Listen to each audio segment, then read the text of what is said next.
Sudah pernah berbelanja di marketplace Bukalapak? Saya kira sudah banyak yang pernah berbelanja di sana. Apalagi saat ini iklannya sering muncul di TV, YouTube, Facebook, bahkan di mobil-mobil angkutan umum. Nah, untuk saat ini saya akan review pengalaman berbelanja online di Bukalapak. Bukalapak merupakan salah satu perusahaan e-commerce di Indonesia dari pemilik brand shopping lokal melalui grup kepemilikannya yang didirikan oleh 3 orang pemuda pada tahun 2010. Bukalapak awalnya merupakan toko daring yang memungkinkan para pelaku usaha kecil dan menengah atau UKM untuk merambah ke dunia maya. Perusahaan tersebut kini telah melakukan ekspansi ke berbagai lini bisnis lain, termasuk membantu meningkatkan penjualan para warung tradisional lewat layanan mitra Bukalapak. Pada tahun 2017, Bukalapak menjadi salah satu startup unicorn asal tanah air. 3 orang pemuda yang mendirikan Bukalapak tersebut ialah Ahmad Zaki, Nugroho Heru Cahyono, dan Fajrin Rosyid di sebuah kos semasa berkuliah di Institut Teknologi Bandung. Setelah berdiri kurang lebih 1 tahun, Bukalapak mendapat penambahan modal dari Batavia Incubator atau perusahaan gabungan dari Rebridge Partners yang dipimpin oleh Takeshi Ebihara, Japan's Incubator, dan Corvina Group. Pada tahun 2012, Bukalapak menerima tambahan investasi dari Cree Ventures yang dipimpin oleh Kwon Soo. Pada bulan Maret 2014, Bukalapak mengumumkan investasi oleh Ouch Fund, IREP, 500 Startups, dan Cree Ventures yang merupakan bagian dari pendanaan seri A. Pada Februari 2015, Bukalapak mengumumkan pendanaan seri B dengan masuknya grup MTech yang memiliki stasiun televisi SCTV, Indosiar, dan O-Channel. MTech masuk ke Bukalapak melalui anak perusahaannya, yaitu PT Kreatif Media Karya atau KMK Online. Sumber lain menyebut MTech sebenarnya sudah bergabung sejak 2014. Baik Bukalapak maupun MTech tidak menyebutkan berapa dana investasi yang dikucurkan. Namun, dari laporan keuangan MTech tahun 2015, diketahui bahwa Bukalapak telah mendapatkan dana investasi dari MTech hingga 439 miliar. Pada Januari 2019, Bukalapak mengumumkan telah mendapat pendanaan dari Asia Crowd Fund yang diprakarsai oleh Mirai Asset dan Never Corp. Meski menolak memberikan keterangan perihal jumlah dana yang diperoleh, namun Mirai Asset mengkonfirmasi nilainya mencapai 50 juta US dollar atau sekitar 706 miliar rupiah.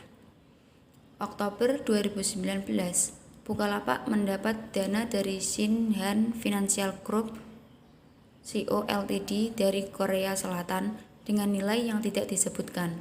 Ini merupakan bagian dari pendanaan seri F yang menggenjot valuasi Bukalapak hingga mencapai 2,5 miliar US dollar atau sekitar 35 triliun rupiah.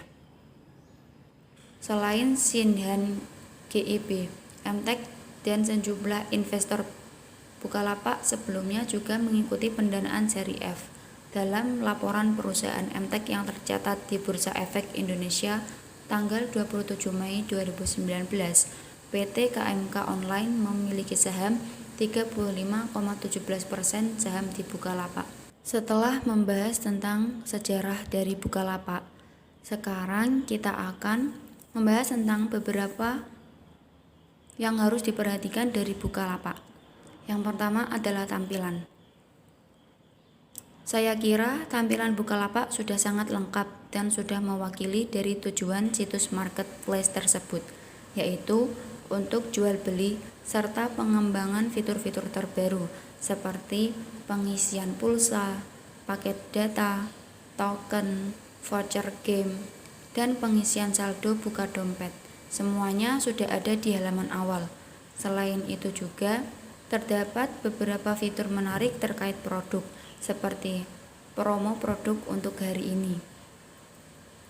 Setelah tampilan, hal yang harus diperhatikan adalah kecepatan akses website, karena ini sangatlah berkaitan antara kecepatan dan tampilan. Dua elemen ini sangat penting sekali untuk memiliki banyak pengguna ataupun pengunjung.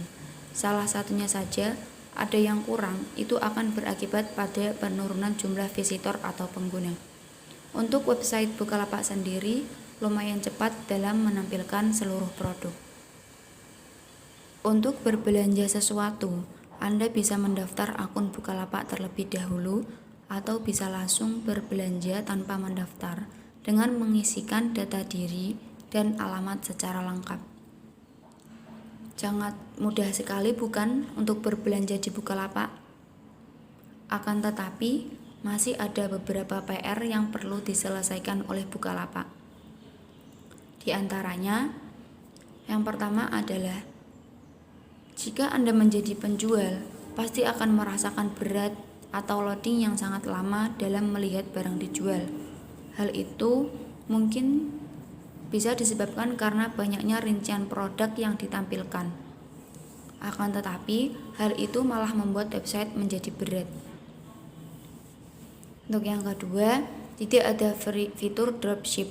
Sebenarnya, ini juga dapat meningkatkan pengguna Bukalapak untuk berjualan dan melakukan pembelian fitur premium account. Tapi, mungkin tanpa adanya fitur dropship, akan membatasi penjualan barang yang sejenis atau dropshipper.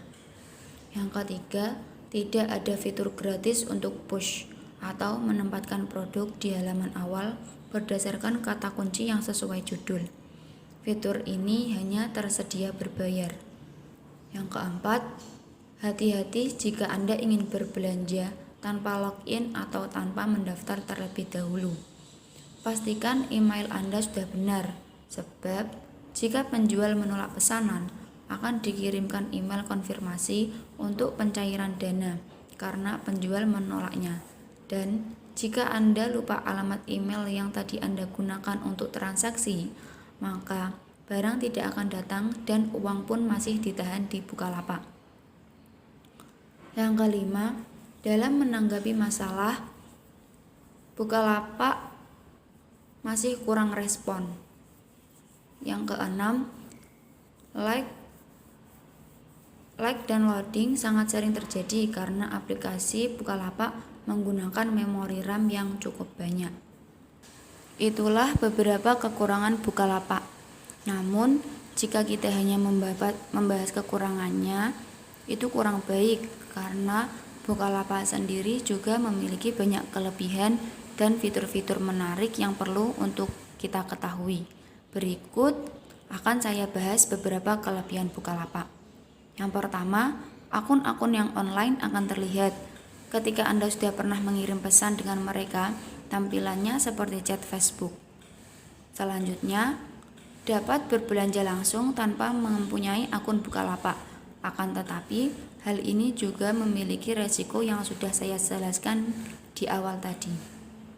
Yang ketiga, Anda dapat mencentang pengganti barang pada saat awal berbelanja.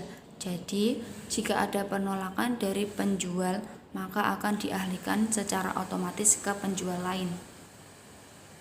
Misalkan harganya lebih mahal, itu akan ditanggung oleh pihak Bukalapak. Yang keempat, security atau keamanan akun sudah sangat bagus. Kode OTP otomatisnya juga membantu serta praktis. Yang terakhir, marketplace ini hadir dengan inovasi-inovasi terkini berbasis teknologi canggih.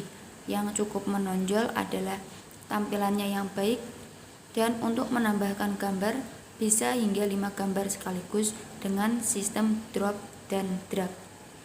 Kalau seperti ini kan terlihat lengkap, ada kelebihan dan ada juga kekurangannya, karena sebuah sistem tidak ada yang sempurna. Dan juga setiap orang memiliki sudut pandang yang berbeda. Jika baik, kenapa tidak kita ubah untuk menjadi lebih baik?